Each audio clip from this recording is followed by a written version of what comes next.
This week's 1044 is brought to you by Chevron Delos 600 ADF Ultra Low Ash Diesel Engine Oil. It's time to kick some ash. Right now, electric vehicle owners are getting a free pass by not paying a federal fuel tax. So what can be done for them to pay their fair share?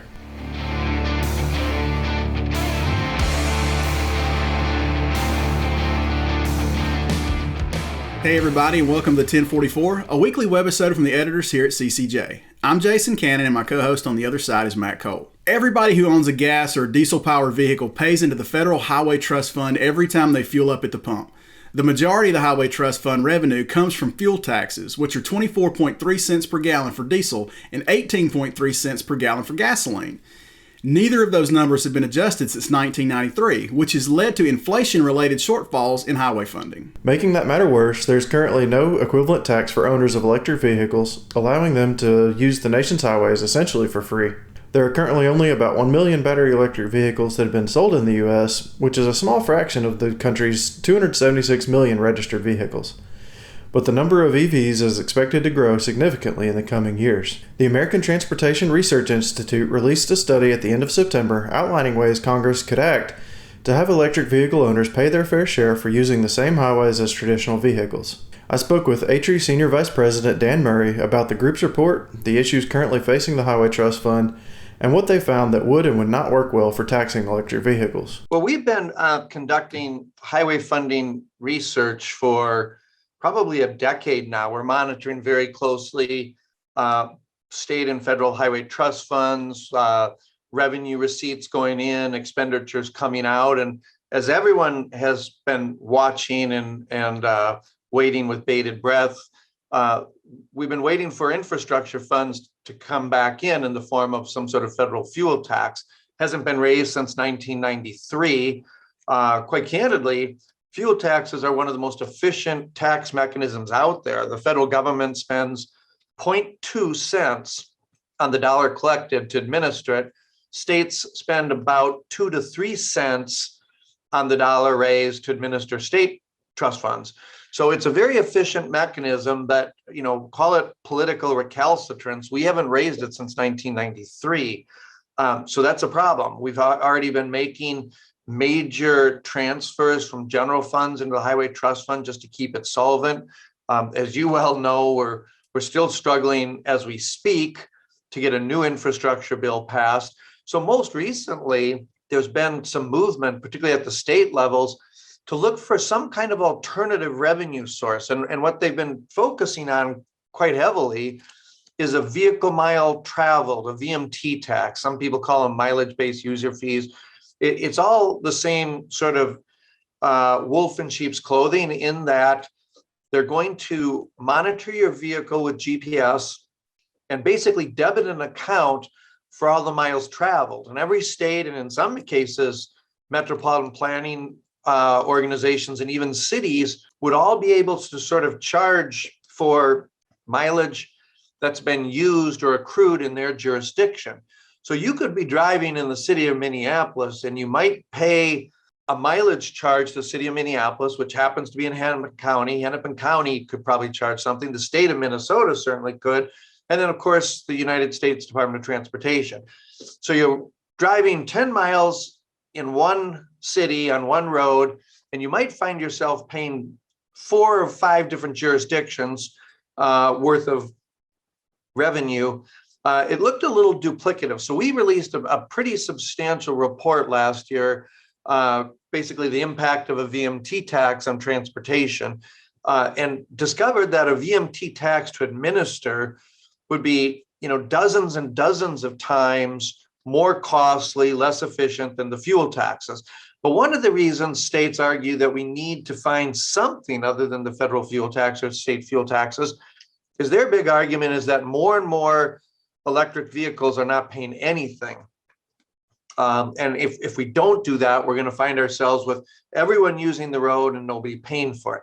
So that was sort of the genesis of everything. And essentially what we found, post the VMT report, which says VMTs are going to be very, very inefficient, we sort of came to the conclusion that if we can find a highly efficient mechanism for collecting highway trust fund revenue from all these non-payers, then we might be able to stick with the efficiency of a fuel tax and just charge them instead of a fuel tax, it's an electricity tax. As Dan suggested, the most efficient and effective way to tax electric vehicles would be to come up with a way to tax the electricity used to charge them, just like we tax the fuel we put into our vehicles. ATRI's report, it also looked at a potentially higher vehicle registration fee for electric cars and electric trucks.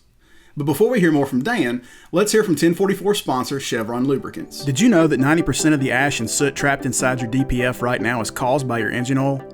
It's not like you can go without engine oil, so there's nothing you can do about it, right? Wrong. Chevron spent a decade developing a no-compromise formulation when it comes to minimizing ash output and maximizing engine protection.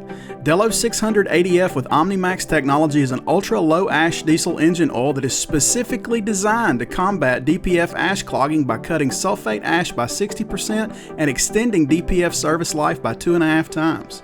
Delos 600 ADF also enables extended drain intervals thanks to an advanced antioxidant technology that prevents oil breakdown even at the high temperatures found in modern diesel engines. And by slashing the number of regens, Delos 600 ADF with OmniMax technology comes with a 3% fuel efficiency increase throughout the DPF's lifetime. If you're keeping score at home, that's decreased downtime, extended maintenance intervals, and improved fuel economy. That's real money in your pocket and time saved. Before you had to choose between protecting your engine or your after-treatment system, but now you don't. Delos 600 ADF with OmniMax technology. It's time to kick some ash. A registration fee, again, you and I, for our internal combustion engine car, our gas-powered car, we're also paying registration fees. But a number of states have said, hey, let's look at the average number of miles any one car would run, and what does that equate to in terms of a fuel tax? And then add that on to the registration fee for an electric vehicle. And it's, many, many hundreds of additional dollars, sometimes a couple thousand or more. So that technically is fair game, but there's a whole bunch of guesswork involved. For instance, we're going to have new electric trucks that are going to be substantially heavier than electric cars. So it's going to do substantially more damage. And yet they're all paying basically the same rate per modeled miles traveled. The other thing is it's an average. We say, just like the insurance companies do, that, I'm on average driving 12,500, but it doesn't consider fleet cars might be 25,000 a year.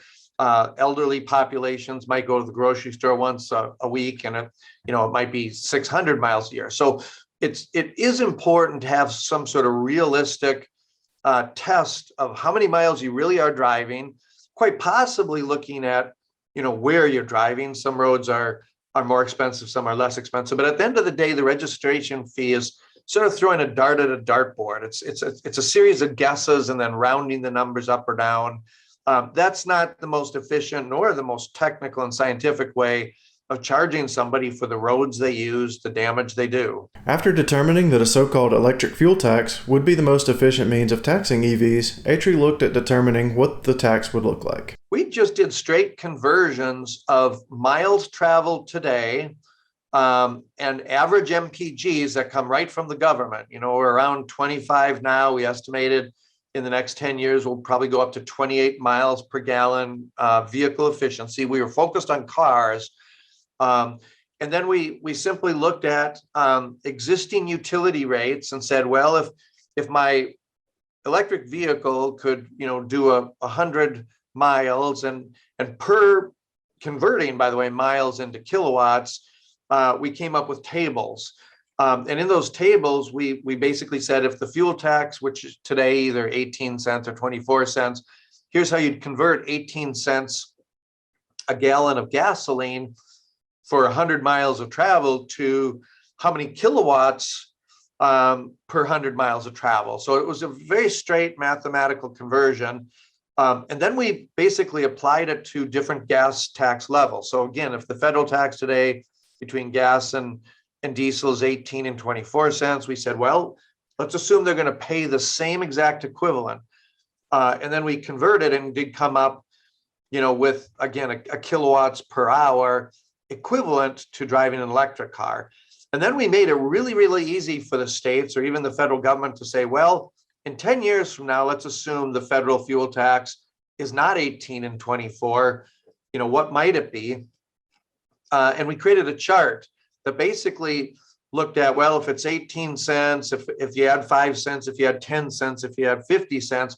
So if they really do want to raise the fuel tax, because we don't have enough money at the existing fuel taxes, if they really want to raise the fuel tax and the requisite electricity tax, we gave them a chart that told them exactly how much to charge per mile or per kilowatt for every one of those calculations. So again, we have this very clear conversion from gasoline-powered cars to electric cars, and it's a 1-to-1 ratio at our existing federal fuel taxes. Another hurdle that's going to have to be figured out is how utility companies will determine how much electricity was used to charge a vehicle compared to other uses, especially for charging done at home or at a fleet terminal. I'll give you 2 comments on that are very, very important. The first one is in our report. The second one is sort of a consequence of our report. So there are several immediate opportunities for public utilities to start capturing this. The most obvious one is all of the public charging stations could have a meter on them right now.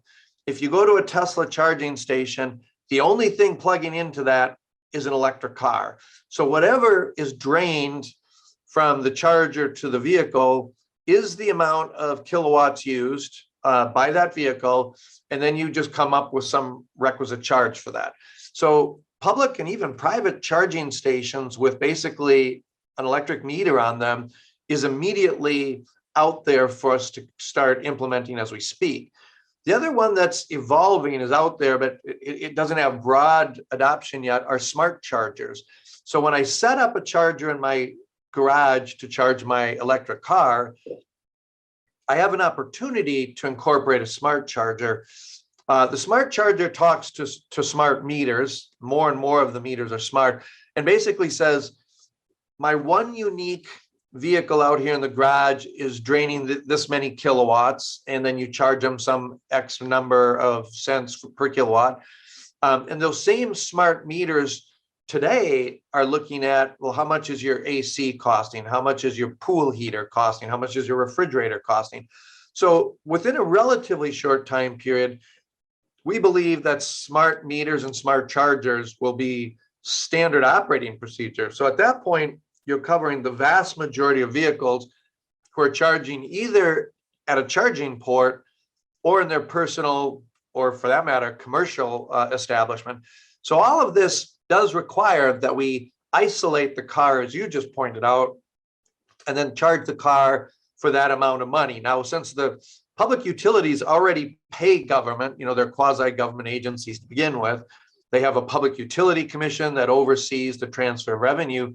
It is extremely easy and academic for a utility to submit to the state DOT or the federal government a revenue stream saying, 42,000 cars charged, X number of megawatts, and at 2.1 cents per kilowatt, here's what we owe you, and just write a check. So all of that is immensely doable and is evolving, I won't say quickly, but it's certainly evolving. So we're moving in that direction. Might as well leverage that. There are also a couple significant problems that the country will run into as more and more people trade in their gas guzzlers for cleaner electric vehicles. This country does not generate enough electricity to convert the gasoline fleet to the public utility fleet. It can't. There's just not. We're not generating as a country enough electricity.